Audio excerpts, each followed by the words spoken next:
Okay. If my alignment is off, please tell me. Those of you at home, I'll read it to where, even if it's not on the board, if you listen to the audio, you'll be able to get it, okay? So, which of these statements best explains the process of energy conversion that takes place in the mitochondria? So, real quickly, before we even do anything, what is the definition of a mitochondria? Powerhouse, energy. Now remember, ATP, it takes the glucose and it makes the energy. Okay. Energy is required for carbon dioxide molecules to form 6 carbon sugar molecules. Well, that would be like saying mitochondria make sugar. I don't know about this one.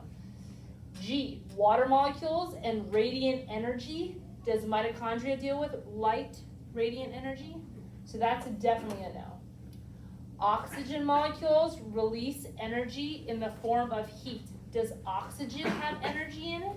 No, oxygen is just oxygen. The energy in the bonds of glucose, so remember glucose goes into the mitochondria, is transferred to the phosphate bonds in the ATP. Wow, and if you know ATP means energy, then we know that that's the right answer. Good. Okay, next one. How does the size of a eukaryotic organism normally compare to a pro? So, eukaryote, you do have a nucleus. When you have a nucleus, you're a lot bigger because you're more organized. What was the first one? D. Okay, so how does the size difference? Eukaryotes are usually much larger. Okay, right now that seems right. Eukaryotes are usually much smaller. No, eukaryotes are organized, they're bigger. Eukaryotes and prokaryotes are very small. Are both, yeah, they're both very small, but that doesn't tell me about the size difference. Are both very large. So, A is the best answer. If you pick C, you probably got wrapped up in the, well, they're both really small, but really they said, what is the size difference? Okay, compare the sizes. Okay, next one. Which of the following is true about cells? In general, eukaryotic cells do not have a true nucleus. Okay, so they're asking about pro and eu, so somewhere I need to tell myself what is what. So I'm going to say eu has a nucleus, pro, no. Did anybody else have to do that? I had to do that unless... I always do that, Mandy. If you could do it in your head, good. I can't. Okay. Eukaryote cells do not have a nucleus. Yes, they do. That's wrong.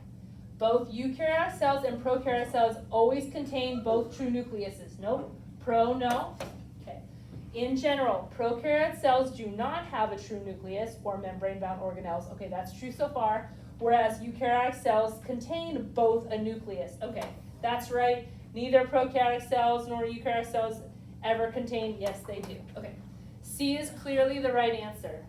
Okay? It literally gave us the textbook definition of both. Okay, which molecule provides most of the energy used to drive the reactions? So who provides the energy? Now don't get me wrong. Which molecule? So it would be ATP. Yes, so guys, the mitochondria makes the energy, but it says what molecule? So it's ATP. They tried tricking us. If they would have said what organelle, it would have been mitochondria. And if there would have been chloroplasts up there, it would have been even more confusing. Okay, ready? The swordfish has a heat-generating organ that warms the brain and eyes up to 14 degrees Celsius above surrounding water temperatures. What structures are likely to be found in relatively high concentrations in the cells of this organ? So, heat-generating. That does take a lot of energy to get that heat. So I'm thinking what? What are you thinking? Ribosomes and mitochondria. Okay, so here's our 2. Now, you don't need a bunch of nucleuses. You already have one nucleus, and you already have a set amount of chromosomes, so these are wrong. Now, do you need a bunch of proteins to probably heat something up, or do you think you need a lot of ATP energy to heat? ATP. That is why B is the right answer, and I have to think to myself, how do I heat something up? You have to add energy to it, okay? Now, how many more questions you got? 3. Okay. The cell above most likely belongs to the organism from the kingdom that is square, so it's probably a... We don't have that. We don't have that. We have the one below it.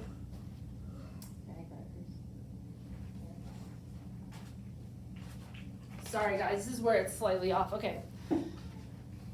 Which of these is a function of the cell membrane? Cell membrane prevents things from coming in and out, selectively permeable.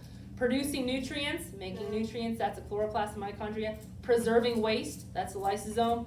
Neutralizing chemicals, that's probably the maintaining homeostasis. Guys, if you need something, guess who brings it in?